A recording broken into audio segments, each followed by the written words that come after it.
Hello everyone, ఈరోజు మనం పప్పుచారు తయారు చేసుకుందాం. దానికి కావాల్సిన ఐటమ్స్ చూద్దాం.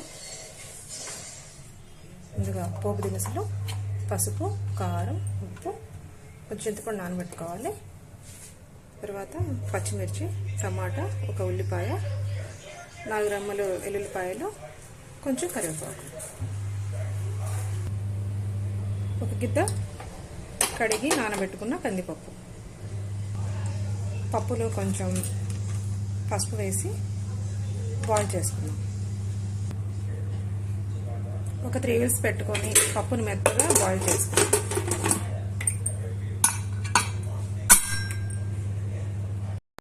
పప్పు ఉడికేలోపు మనం పచ్చిమిర్చి, ఉల్లిపాయ, టమాటాని కట్ చేసుకుందాం. ఈ విధంగా అన్నీ కట్ చేసి పెట్టుకోవాలి. చూడండి, ఇప్పుడు పప్పు బాగా ఉడికిపోయింది. ఇప్పుడు మనం పప్పుని ఇలాంటి మ్యాషర్తో కానీ పప్పు గుత్తో కానీ మెదుపుకోవాలి.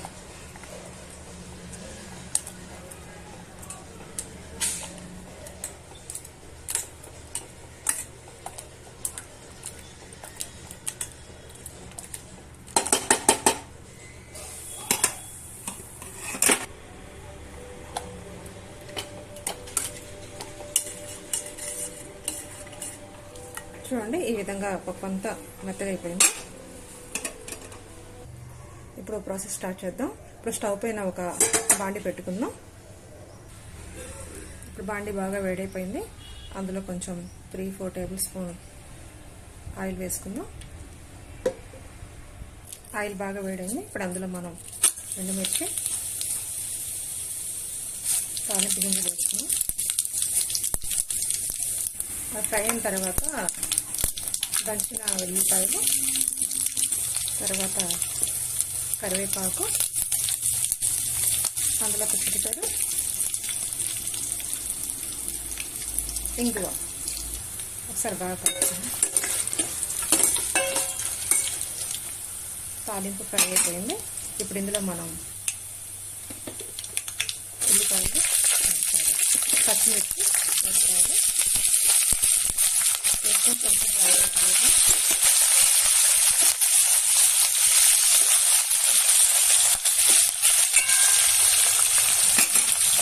పచ్చిమిర్చి కొంచెం ఫ్రై అవ్వాలి, ఒక 1 మినిట్.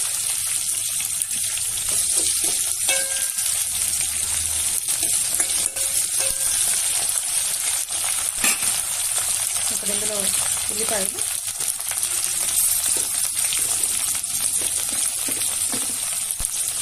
వేసుకొని కొంచెం ఇవి కూడా ఫ్రై చేయాలి 50%.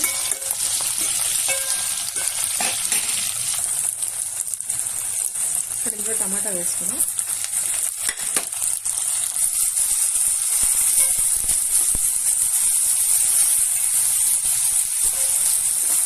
కొంచెం ఇది మగ్గనిద్దాము. ఇంకొంచెం మగ్గండి. చూడండి, ఇవన్నీ బాగా మగ్గిపోయాయి. ఇప్పుడు ఇందులోకి సరిపడా కారం, ఉప్పు వేసుకుందాం. ఉప్పు, కారం బాగా ఫ్రై అయిన తర్వాత ఇందులోకి పులుసు పోసుకుందాం, చింతపండు పులుసు.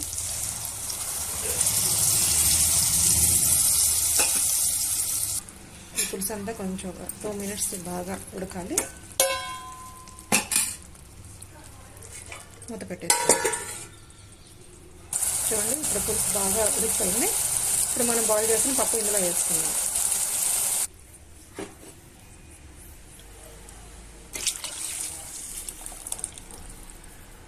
ఇందులో సరిపడా వాటర్ పోసుకుందాం.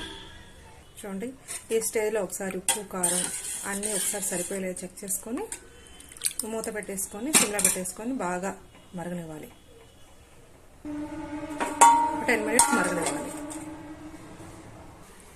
చూడండి, ఈ విధంగా బాయిల్ అవుతుంది. చిన్నగా బబుల్స్ వస్తున్నాయి. ఇంకొక 10 మినిట్స్ మనం మంచిగా బాయిల్ చేద్దాం సిమ్లో పెట్టేసి.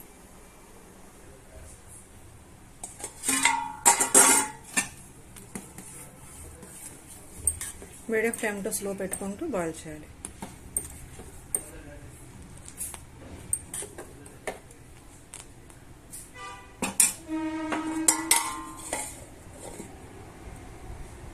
చూడండి పప్పుచారు బాగా మరుగుతుంది. ఎంత మరిగితే అంత టేస్ట్గా ఉంటుంది పప్పుచారు. ఇంకొంచెం 5 మినిట్స్ మరగనిద్దాం. చూడండి ఆల్మోస్ట్ అయిపోవచ్చింది. ఇంకొక 2 మినిట్స్ చూసి కట్టేద్దాం. చూడండి మన పప్పుచారు బాగా బాయిల్ అయిపోయింది. ఆల్మోస్ట్ డన్ అయిపోయింది. ఇందులో మనం కొంచెం కొత్తిమీర వేసుకుందాం. కరివేపాకు కొత్తిమీర వేసుకొని బాగా ఒకసారి కలుపుకొని స్టవ్ ఆఫ్ చేసుకుందాం.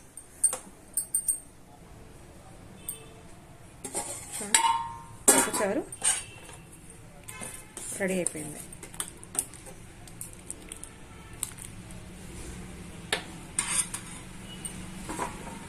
Thank you for watching.